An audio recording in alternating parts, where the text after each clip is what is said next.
उन्हाळा चालू झाला की आंब्यांच्या आधी आठवण होते ती कैऱ्यांची, आणि कैऱ्या म्हटलं की मुरंबा हा आलाच.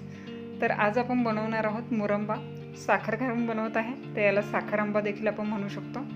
तर हा मुरंबा किंवा साखर आंबा बनवायला एकदम सोपं आहे, पटकन होतो, आणि बनवताना काही टिप्स फॉलो केल्या तर वर्षभर हा व्यवस्थित टिकतो, अजिबात खराब होत नाही.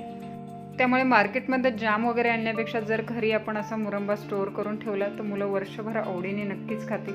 आणि जेवताना ताटामध्ये जर पापड लोणच्याबरोबर जर हा मुरंबा असेल तर जेवणाची चव देखील नक्कीच वाढते. तर वर्षभर मुरंबा आपल्याला स्टोअर करून ठेवायचा आहे, खराब न होता. त्यासाठी काही टिप्स फॉलो करायचे आहे, तर त्यासाठी व्हिडिओ स्किप न करता शेवटपर्यंत पाहत राहा. तर सुरुवात करूया. अशाच नवनवीन रेसिपी पाहण्यासाठी चॅनलला सबस्क्राईब करा आणि बेल आयकॉनला प्रेस करा. मुरंबा बनवण्यासाठी मी इथे 1 किलो कच्च्या कैऱ्या घेतलेल्या आहेत.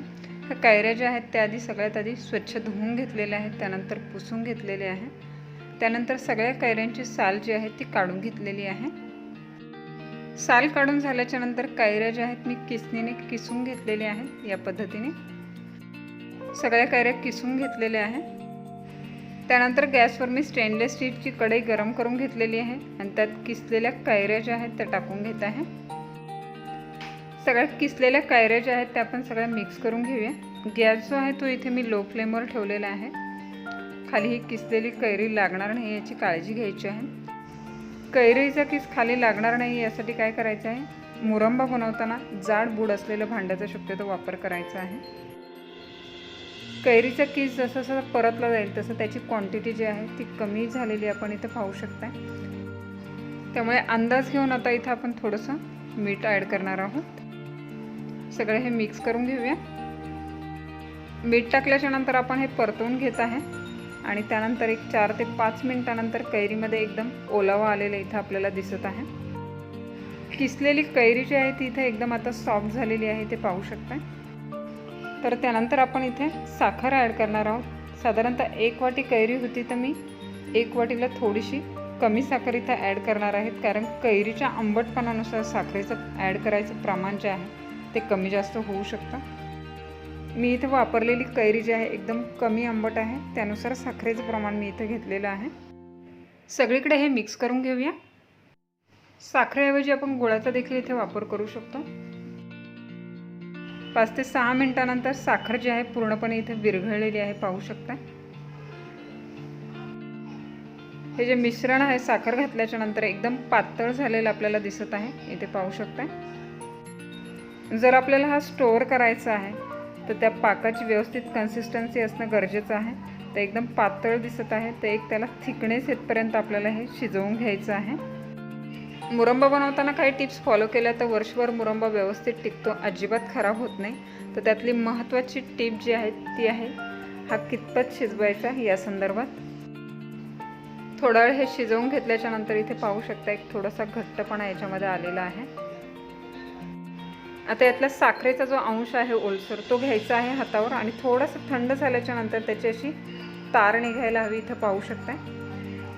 हा जो पाक आहे हा परफेक्ट झालेला आहे. या पद्धतीत पाक जर झाला तर तो मुरंबा जो आहे व्यवस्थित टिकतो, आणि याच्यापेक्षा जर जास्त तुम्ही शिजवलात तर तो एकदम सुका होतो. आणि पाकामध्ये जर अशी तार धरली नाही आणि तो स्टोअर केला तर तो खराब होईल. त्याच्यामुळे पाकाला तार येतपर्यंत तो आपल्याला शिजवून घ्यायचा आहे. हा मुरंबा आपला तयार झालेला आहे. तर आता याच्यामध्ये टाकणार आहेत मी 4 ते 5 लवंगा, 3 हिरव्या वेलची आणि थोडासा दालचिनीचा तुकडा याच्यामध्ये टाकणार आहे. हे साहित्य टाकल्याच्या नंतर 2 ते 3 मिनिट आपण हे गॅसवर शिजवून घेणार आहोत आणि गॅस बंद करायचा आहे. यामुळे टेस्ट जी आहे ती खूप सुंदर लागते. या व्यतिरिक्त तुम्हाला जर थोडीशी हळद टाकायची असेल, लाल तिखट टाकायचं असेल तर तेही तुम्ही टाकू शकता.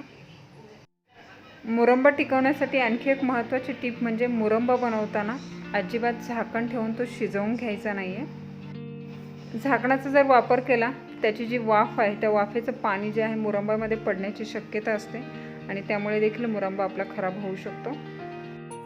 म्हणून झाकण न ठेवता आपल्याला हा पूर्णपणे शिजवून घ्यायचा आहे. इथे आत्ता जर तुम्हाला एकदम पातळ वाटत असला तरी थंड झाल्याच्या नंतर याच्यापेक्षा हा थोडासा घट्ट होणार आहे. तर मुरंबा आपला तयार झालेला आहे. आपल्याला हा स्टोअर करायचा आहे, त्याच्या आधी हा पूर्णपणे थंड करून घ्यायचा आहे.